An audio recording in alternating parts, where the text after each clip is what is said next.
people left the cult as time went on because they didn't like what was going on. And then later on, people started to die because they were not getting the help that they needed. Everything started 5 months ago.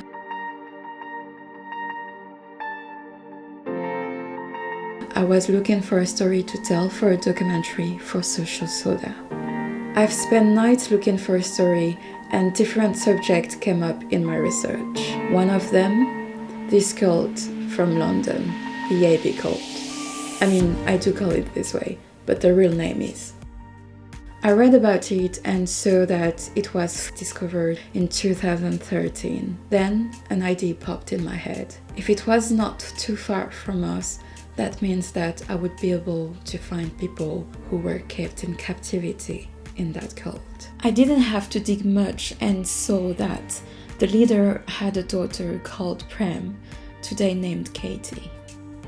I contacted her and was hoping she would agree to meet me and maybe to have an interview with me, and she said yes. For this interview I wanted to do something nice for Katy, and because of the timing we would have lunch anyway or dinner together because she was coming from far away. So I asked Katy, what is your favorite cuisine? She said French or Italian. So as you can hear my accent, I was like, okay, I can share with you one of my favorite specialty. I ordered a galette, which you're supposed to eat right after you cooked it, but it crossed all London in a cold weather and we put it in the microwave, so it was hell to eat.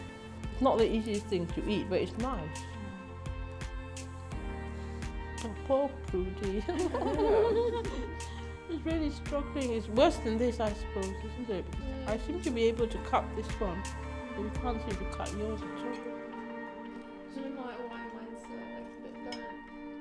And for this interview, I will be with Prudence. She's really interested in filmmaking and in psychology, so I thought she is the best person to help me with this interview.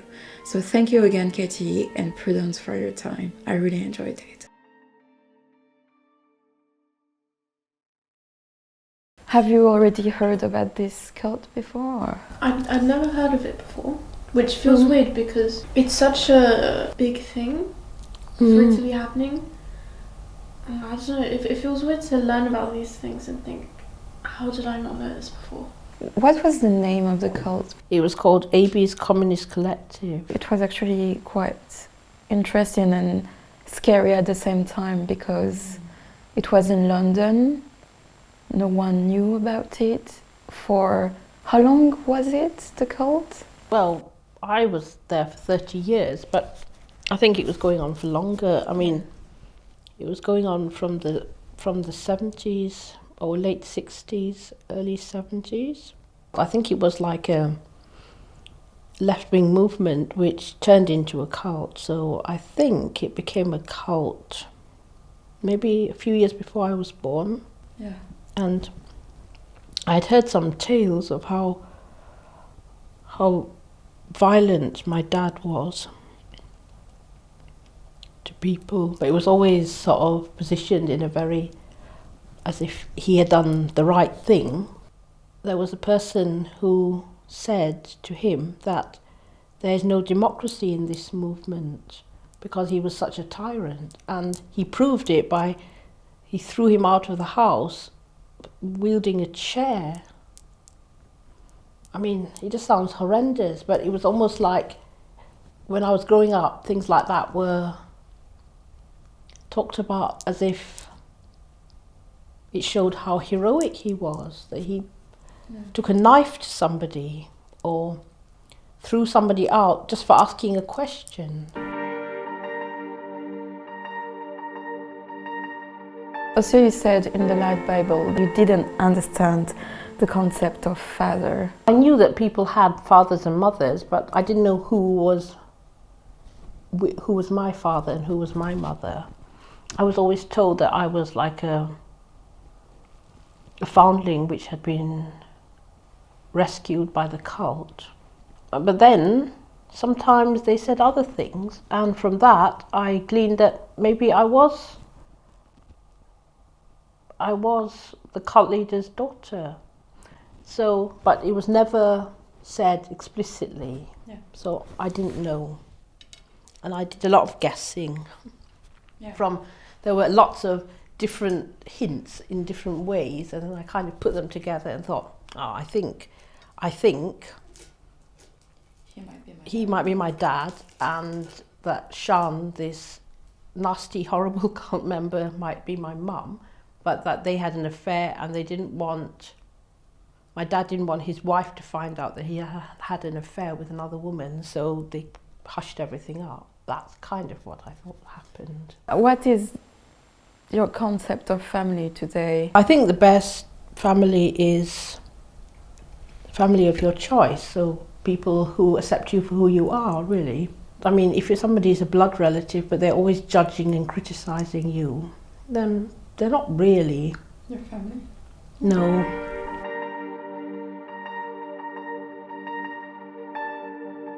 What was the first book you actually read, and how did you find it? Do you remember it as well? Well, as a child, I was given a lot of books from communist China, and which I didn't quite like, because they were very aggressive and violent. And it was all about revenge and punishing people for doing something you didn't like, and there was a lot of envy as well, like presenting people, the rich class, as bad people, and those who are poor or who are not successful as being the good people. So the idea was we have to overthrow the rich people and take everything from them. And I remember thinking to myself, why does it have to be like that? Why can't we just get along? Why does it have to be conflict all the time? Yeah. And then sentencing somebody to death and everybody cheering that someone is being executed. And I remember disliking that. Okay. And my dad loved that sort of thing, because his whole outlook in life was about us versus them. And I just found it very jarring. Whereas when I read Lord of the Rings, it was completely different. I mean, there was a fight between good and evil, but it wasn't, not in the same way. Also, it was like people had a chance to redeem themselves if they had done something wrong. The good characters weren't full of hate and having such an obsession with power. It's not like, I want all the power, and when I have all the power, then everything will be right. It's kind of like, none of us should have that level of absolute or extreme power, because it's bad for any one of us to do that. And that seemed very different from the books that I read growing up. My dad before I was born, he ran a bookshop, and it used to be called the Mao Zedong Memorial Center. Yeah. So they had a lot of books and propaganda from China, which claimed to be good, but when you look at it properly, it just seems basically the Communist Party is all good, and you can never question them, and if you question them, if you have a problem with them, then you're evil and you should be killed. And that was the sort of nonsense that I was being indoctrinated with from a young age. But I always had a dislike for it. I don't know why, but I just felt it was not quite the whole story. Have you read books like Animal Farm and things like that? I think that they are very important books, really, because that's how things can become if we are complacent, and if we have people who think that they know everything and they believe that others don't have any right to challenge or dissent from a certain dogma or way of thinking. It's so easy to slip into tyranny and totalitarian dictatorship. After your experience with the cult and growing up in it, And then leaving, has that impacted how you view politics, for example? Well, yes, in a way. I don't like all this loud and angry politics, where people take sides and target one another. Well, I was in the Labour Party for a while, but I kind of thought, this is not my thing. It's too extreme and too... They were saying things that sounded very similar to the cult, like criticising white men and that sort of language, which reminded me of the cult that I grew up in, judging people based on colour or race or gender. I just think it's wrong. We shouldn't be talking like that. We should highlight the content of someone's character. Mm-hmm. And if you want to argue with someone, argue with their ideas, but don't descend into this ad hominem sort of arguments where you make it about a person's background or where they were from or who their parents were or that sort of stuff. Did you have any party, like Christmas or things like that? Oh, no. I did try celebrating sometimes. I used to put up some decorations and sometimes that was all right, and other times I used to get beaten up for it because I used to be accused of imposing Christianity on the cult. I mean, it's like, I'm not celebrating it because I'm Christian. I just like the lights. I just like the atmosphere. Just like the atmosphere. What's wrong with having a celebration, having some fun like everybody else is doing? But we were only allowed to celebrate my father's birthday, and he used to make us celebrate what he called his conception day as well, which was 9 months before his birthday, which was October 16th. So we had to celebrate those 2 days, always. So that was kind of our, instead of Christmas and Easter, those were like... Yeah, okay. Yeah. What did those celebrations look like? It was mainly nice food, really. It was always good. I mean, I looked forward to it because of that, even though I didn't like the fact that we were celebrating somebody I thought was an idiot, but still. As a teenager, you see especially when you're a woman, you see your body changes, you have needs. How did you deal with that? I was told that when I first got my period, I was told that it was because I did bad things. I was accused of doing something I didn't actually do, so it's going to sound absolutely crazy, but what happened was my dad used to comment on my food, like if I ate something, he would make mocking comments about the food I was eating, saying that I'm eating too much or too little or whatever.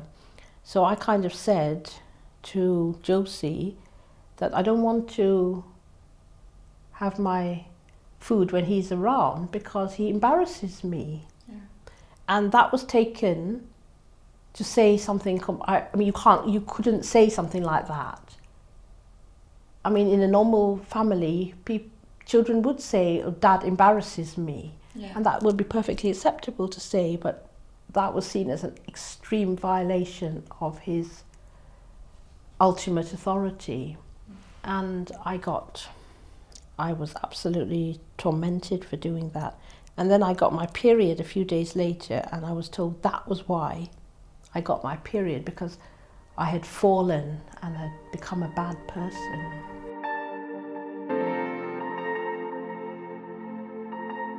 What was the happiest memory you have? Well, usually when I was doing something on my own that they would probably not have liked. Those were happy memories. They would say, don't do something, and I would think, oh, I'm going to do that. Oh. And the feeling was really good. You can't actually control me. You can control me if you can see what I'm doing, but if I'm not in your sight, then I can do it. And what was this thing? Even something small like looking out of the window. I mean, there would be sounds outside and you'd want to see what's going on. And it sounded quite happy. You used to hear birds chirping. You used to hear other children playing. It was like, what's going on there? And people laughing, which was forbidden in the house. Forbidden? We were not allowed to laugh. And it was always so miserable and serious. And hearing the sound of joy and Yeah. just the pure sound of merriment. It was kind of so strange and yet so enticing in a way. And did they keep you updated about what's going out outside? Like, who is the Prime Minister? My father used to cut out things from the newspapers and then give it to us to read with lots of his comments about how everything going on in the world was related to him, and also about how bad everything is. And I remember sort of reading things and thinking, but I don't think you're telling me the whole story, because I'm sure everything can't be that bad. Like, if there were bad things, he would just present that as everything. Oh yeah. It was clearly everything was being, anything that was good was kind of censored, and then everything that was bad was being shown up as a reason why I should not go out of the house or want anything to do with anybody beyond those four walls, because everything was dangerous and horrible. So he wanted to show that he was actually protecting you guys from everything that is bad.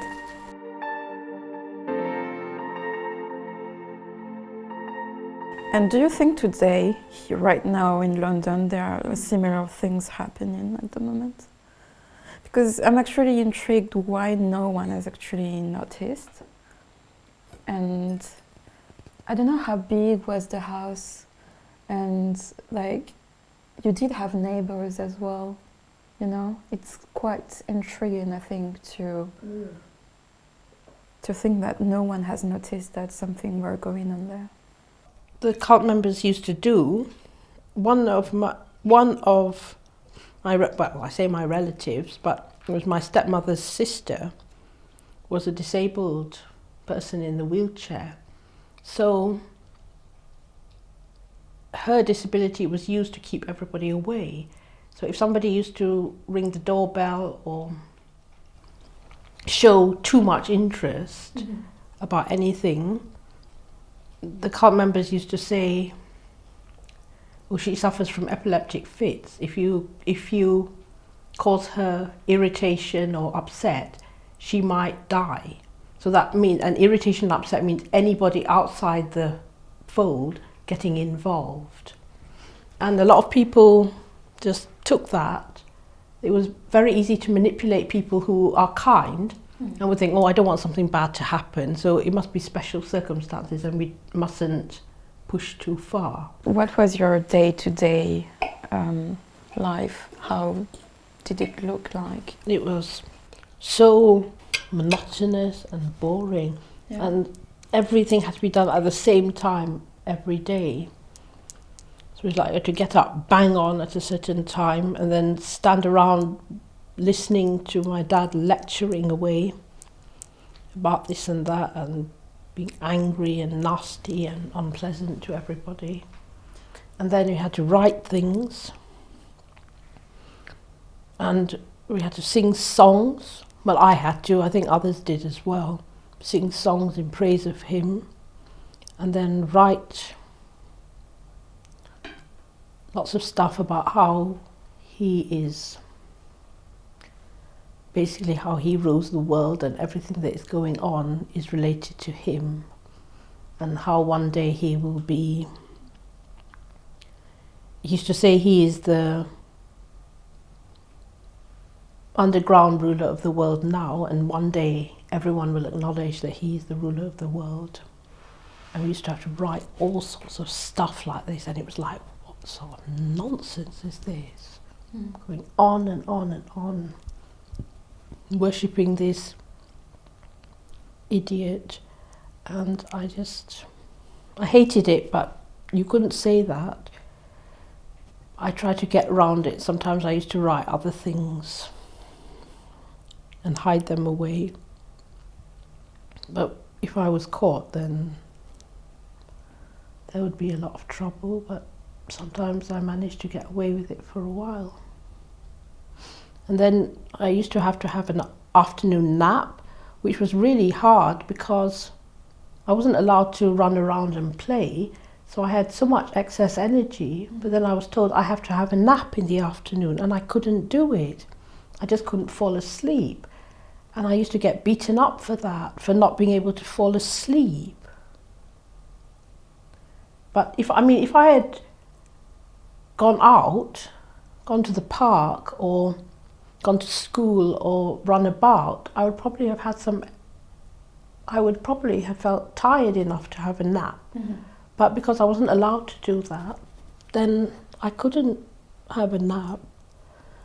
I mean, sometimes I managed, but it was very rare when I could actually fall asleep in the middle of the afternoon when I'm full of energy. Yeah.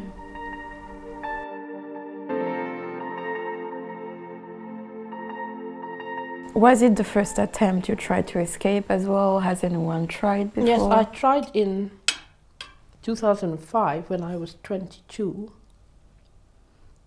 But I didn't know how to do simple things, like I didn't know how to cross a road or get on a bus. So there was no way that I could just get out there and live an independent life when I didn't understand the basics. Yeah. So I went to the police station, and they thought it was like some sort of a issue where a young person is tired of their family and just decides, I'm going to run away. Not because they really dislike it, but that was the kind of thing I think that they assumed it was. Because I didn't tell them about what was actually going on, because I didn't want to get the other cult members into trouble. The thing was, it's like, I don't want to live like this, but if you want to live like that, I don't want to report you and destroy your life just because I don't like the way you want to live. If you like to live like that, that's up to you. So I think because of that, they kind of thought it was some minor family dispute that could just be talked over, and that things would be all right if everybody could get around the table and everybody heard everybody else's perspective. But that was not to be. What do you think is the most important thing you learned after leaving the cult? It's not a very nice thing to say, but that when I escaped the cult, that was not the end of encountering cultism in my life, because I think in this world today there's a lot of cultist behaviours in many different ways. It's not as extreme as the cult that I came from, but it's, to me, there's a lot of people who don't brook any dissent, and they like to punish people who challenge them. That was not just isolated to the cult alone. You see it going on. I mean, in universities, there are a lot of issues where people get cancelled for saying the wrong thing or upsetting somebody or saying something which people don't accept or don't agree with, and they just bully those academics for saying something that they believe or that they can support with evidence, but it offends someone else. And I think that's very, to me, when I see that, I think, have I really escaped from the cult, or have I just found myself in another bigger one? Yeah. How many people were there? At that time, it was 6, I think. I get confused sometimes because the numbers changed. And when I was a child, it was 11. Mm-hmm. When I was born, I was told it was 11. I didn't remember the 11th person, but I was told that she left. and then it was 10, and slowly the numbers dwindled as people left the cult as time went on because they didn't like what was going on. And then later on people started to die because they were not getting the help that they needed. Like my mum, she had mental health issues and she was not given support and not allowed to see a doctor or to get treatment for it, so she threw herself out of the window. And that was all covered up by the cult. And rather than admitting what had happened, that she threw herself out, they just said, oh, she fell. And then a few years later, another person who had been ill for a while and had been asking to see a doctor and had been told that all she needed to do was focus on AB, which was my dad, rather than getting medical help, she died of a stroke. And then another person who was not a member, well, was a member of the cult but not living in the house because he was a man, he started having issues with urination and that sort of thing. And again he was told, don't bother seeing a doctor, just focus on AB. And when he finally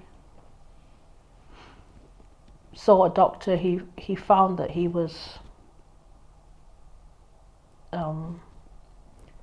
his body was riddled with cancer. So all these people died over the years. And it always seemed that the nicer people, well, except for my mum, the nicer people were the ones who died. He went to prison, I think. And how did you feel? I was told that he went to prison and that the British fascist state were these evil monsters who had taken this great man to prison for this or that. Yeah. And he made it sound really heroic and inspirational, but it turned out he was just a common thug, really. He beat someone up, he beat a police officer up, he took a knife to a neighbour. That doesn't sound very heroic, does it? So when I realised the truth, it kind of made me see that there was a lot of lies going on and things were being told in certain ways in order to present a certain image which wasn't actually real. Have you ever thought of ending everything? I did, yes. When I was in there, yes, I did on a number of occasions, but always something happened at the right time to stop it. Okay. So I'm lucky, I suppose. I'm glad you didn't. I'm glad I didn't. And now we're sharing this cold food. But it's French, so that's important, and I love it, so thank you. What was the the darkest things you remember or the lightest things you remember? Darkest things, but really kind of when I was isolated and no one would talk to me and somebody would accuse you of doing something you hadn't done and then you would get banished for it. That was really painful. And how do you get banished because you live in the same house? Well, basically what used to happen was there was always a weird power struggle between the different cult members and everybody wanted to be top dog, basically.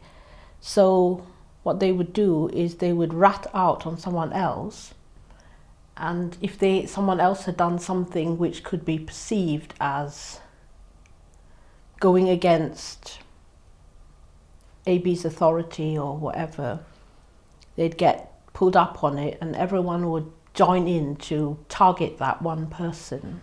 It was a bit like the struggle sessions in the Cultural Revolution in China, when someone would be forced to kneel while everyone stood around them and told them what a bad person they are and recounted all the bad things they were meant to have done. And no one would talk to that person for days afterwards because they were banished, basically. And then a few days or weeks later, that would turn round and the person who was banished would take revenge on the person who started reporting them. And then it would... It's a vicious circle. Yeah, it was a vicious circle. And then the other person would be banished and treated in exactly the same way. And it was like constant revenge between the different members. And it was just horrendous. And I got caught up in that, in the sense, I mean, I never ratted anybody else out, but I used to get beaten up and attacked and insulted and banished as well if I did something which they didn't like.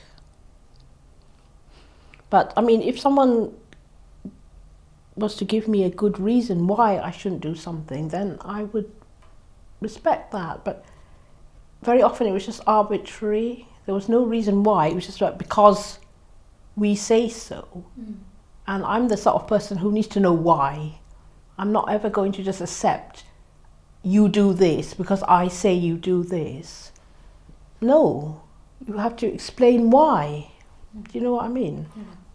And I was hated for that because I was not docile and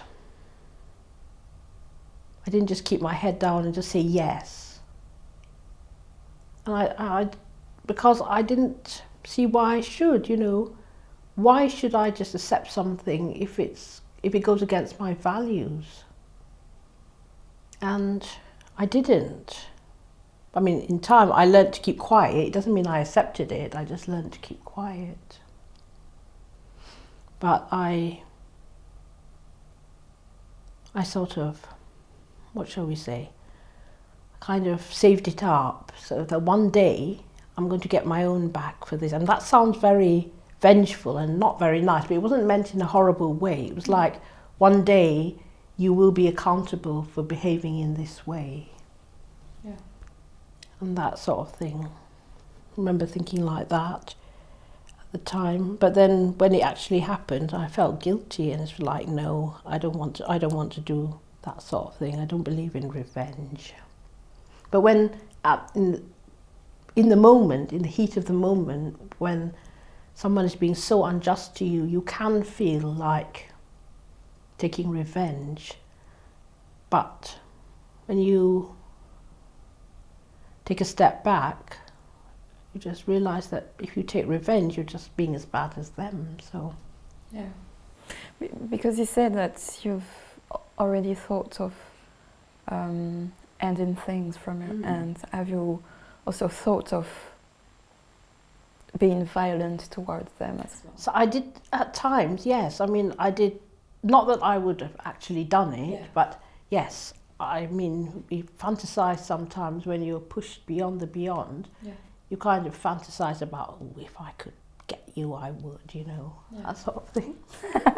I mean, you have to survive, so of course there's kind of... I used to write things down, really, like write very angry outpourings in my diary about how I felt. Do you still have this diary? Yes. Do you read them from time to time? Not recently, no, but I've got them all. How old were you when you started to write on? I think I was in my teens. Because before I wouldn't dare to write it down because I thought they would see it. But in time I managed to sort of hide things away a little bit. Yeah. And so I used to write things. Did you have your room? Well, I didn't. I shared a room for most of the time. Yeah. But I used to, I learned to be quite cunning, for want of a better word, which was I'd keep some files under the bed, and then if whoever it was asked what it was, I'd say, oh, I'm making something for my dad's birthday. And it was like, oh, then that's sacred, you can't touch it. Then obviously it wasn't that, it was all this stuff.